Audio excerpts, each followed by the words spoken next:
Hi అండి, welcome back to Swapna healthy recipes. నేను మీ స్వప్న. Today మీకు ఈ వీడియోలో గ్రీన్ అల్లం చట్నీ హోటల్ స్టైల్లో ఎలా చేసుకోవాలో క్విక్గా మీకు ఇప్పుడు చూపిస్తున్నాను. ఒక ప్యాన్ పెట్టుకుని మనం స్టవ్ మీద దాని మీద ఒక 2 టేబుల్ స్పూన్ ఆయిల్ వేసుకోవాలి. ఆయిల్ హీట్ అయిన తర్వాత దానిలో పచ్చిమిర్చిని ఒక 15 వేసానండి నేను. మనకి బాగా డార్క్ గ్రీన్ కలర్ కావాలంటే ఎక్కువ పచ్చిమిర్చి వేసుకుని కొద్దిగానే అల్లం వేసుకోవాలి. బట్ నేను ఇక్కడ మరీ అంత వేయకుండా నేను ఈక్వల్ క్వాంటిటీలో వేసాను. మనకి బాగా కలర్ కావాలనుకుంటే కొద్దిగానే అల్లం వేసుకోవాలి.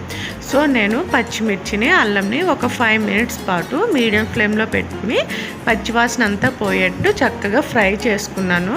ఫ్రై చేసుకున్న తర్వాత మనం లో ఫ్లేమ్లో పెట్టేసుకుని ఒక 1 మినిట్ పాటు ఉంచి, చూసారు కదా చక్కగా ఫ్రై అయిపోయినాయి. మొత్తం బాగా చల్లారనివ్వాలి. చల్లారిన తర్వాత మనం మిక్సీ జార్లో తీసుకుని దీనిలో నేను ఒక పెద్ద నిమ్మపండు సైజు చింతపండుని నానబెట్టి వేసుకున్నానండి. మనం అల్లం చట్నీ చేసేటప్పుడు పచ్చిమిర్చి చింతపండు కరెక్ట్గా ఉంటే మనకి టేస్ట్ బాగా వస్తుంది. సో చింతపండుని మనం అడ్జస్ట్ చేసుకోవాలి పులుపుని బట్టి.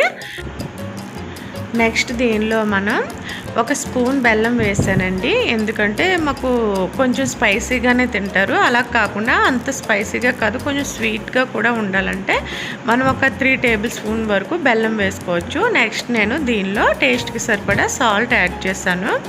సో సాల్ట్ వేసుకుని కొంచెం వాటర్ వేసుకుంటూ మనం గ్రైండ్ చేసుకోవాలండి. నేను ఇప్పుడు స్టార్టింగ్ కొద్దిగా వేసాను. వాటర్ వేసి అలా మనం మంచి పేస్ట్ అయ్యే వరకు వాటర్ వేసుకుని బాగా మిక్సీ పట్టుకోవాలి. చూసారు కదా, ఇలా మిక్సీ పట్టుకుంటే మనకి అల్లం చట్నీ ఎంతో 5 నిమిషాల్లో ఈజీగా చేసుకోవచ్చండి. టిఫిన్స్లోకి, ఇడ్లీ దోశలోకి చాలా బాగుంటుంది. మనకి హోటల్ స్టైల్లో ఆ టేస్ట్ వస్తుందండి. సో మీరు కూడా తప్పకుండా ట్రై చేసి మీ ఫీడ్బ్యాక్ని కమెంట్స్ రూపంలో తెలియచేయండి. ఐ హోప్ ఈ వీడియో మీకు నచ్చింది అనుకుంటున్నాను.